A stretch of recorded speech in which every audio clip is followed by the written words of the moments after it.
You know what? I could get used to this. Very many. Dobro jutro. Jaz pa Duster sva ready. Z Dusterjem sem se novo, zato ker sem imel vmes tudi X2 BMW, družil kakšen teden. Žužek je me motja. Je že res, da avto zgleda, koliko je Duster zgledal prej. Mislim, je malo bolj oštar, ne, lučke dosti lepše zgledajo, luštne ledice, ima zadnji, ima take luštne križe. Ampak all in all je pa avto eno stopno višji v vsem, kar ti zmore ponuditi v primerjavi s prejšnjo generacijo. Moje najboljše pokažem en detajl. Kako motorsko stežiš s temi detajli? Zato, ker jaz sem 100% prepričan, da če bi tale vlog začel s tem detajlom, pa bi zraven povedal, dame in gospodje, danes sedim pa v enem zelo luštnem audiomu kupeju, bi mi verjeli. Da mi ne verjameš, ne? Mislim, prosim, lepo, daj pogled tale set tipk, pa mi ne reč, da tole ne zgleda, kaj da bi v audiju sedel.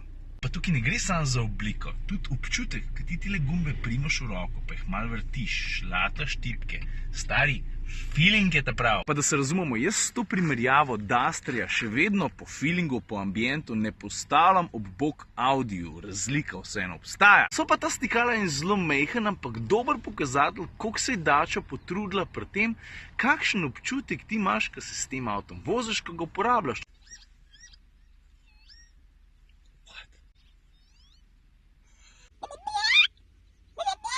Druga stvar, nad katero sem bil zelo zadovoljen, so vozne lastnosti. Ja, Duster se je že prej po makadamu, po slabih cestah pelil dobro, zdaj imam občutek, da se pele še boljš, pa verjem mi, pelil sem ga na ene par orang hudih makadam, to si sploh ne zasluži več naziv makadamska cesta, to je bolj malo širša pot, pa sva prav luštno plesala, lej. Duster Duster ustaja, sploh če zbereš tazga s 4-kolesnim pogonom, zelo robustna avto. Imaš pa še vedno uno tipko, s katero lahko zberaš, ne? A se boš vozil na 4-kolesen ali pa na 2-kolesen pogon, a boš pa dovolil avto, da se odloči zate. Jaz večino časa vozim v tem programu, če grem pa na off-road ali pa recimo na manj slabšo podlago, pa naredim takole. Zdaj, če ostanem še malo pri vožnji, pa zdaj bojo to že malo avtomobilsko-geekovske stvari, a veš, kaj mi je ful všeč? Všeč mi je, da je sklopka zelo lahkotna, da se da avto zelo precizno peljati po terenu. Ker doskrat, če priješ na malo bolj resen teren, je ročen menjalnik tako, ne, moraš obvladati sklopko, da narediš neumnosti. V tem avtomobilu se skupaj zelo dobro poštiman. No, predvsem skupaj po mene moč to, da je volan mogoče malo prelahek, malo premehek. Drugače pa, koliko resen teren hoče biti od talje oddaljen 21 cm. To ni tako malo. Tako da za tistega, ki bo nucil teren, tako kot pri prejšnji generaciji, bo znal Duster ponuditi kar dosti. Mene pa malo zmot, da ti pri tej izvedenki, to se pravi 1.5 dizel, najmočnejša, 80 kW, ne moreš zbrati avtomatski menjalnik pa 4-kolesen pogon. A veš, da bi prišla skupaj. Če zbereš avtomatika, imaš lahko samo 2-kolesen pogon. Jaz tega ne razumem čisto najboljš. Aj pa poraba, ta vas zmeri zanima, je od 6,5 do 7,5. Ne dajem najbolj natančnih podatkov, ne se vem.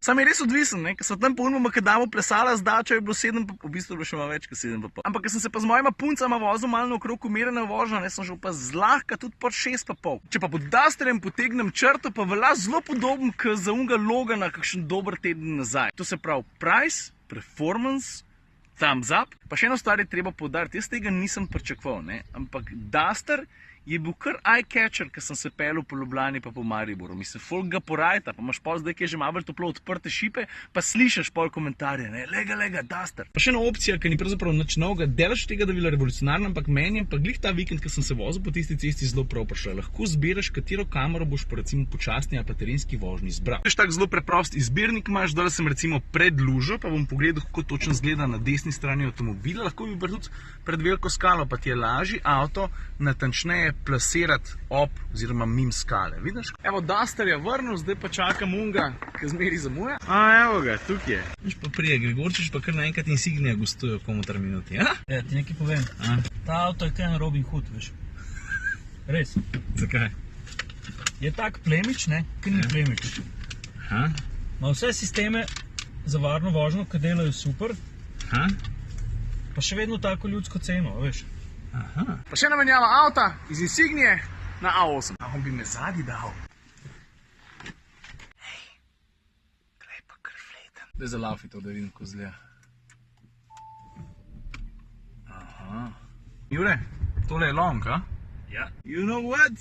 I could get used to this. Very many. Zdaj pa jaz z Jureta en izziv, ne? Ko on ponovadi stvari pove na dolg pa na širok. Jure, točno ta avto v 10 do 15 sekundah. Karbon, quattro, 6-valjnik, full udobje, pa tretje oko, laser lider, ki vidi tako, kot še do zdaj nobeno. Sam treba ga je pod pritisk postaviti, pa hitro narediti downsizing. Jure, hvala. Prosim. Adijo. Bom čakal, da ga pelem. Ok, jaz pa nazaj v BMW-ja, pičiva na obalo, jaz imam tam en sestank, on bo mogel pa nekaj pojesti. Fast forward, jaz sem na obali, sestank je mim, prišel sem po nekaj, ker moram spraviti v kufr tega avtomobila in ta nekaj je kolo. Oh shit, ko je široke. Ok, čakaj, aha, varnostni pas, čak sem malo. Ok, je to. To je to. Peter, hvala. Hvala tebi. Ej, tebe že kdaj tukaj kaka, da si se pokakal? Pa nekaj si bil dojenček. Se meni ni, za enega prijatelja sprašujem.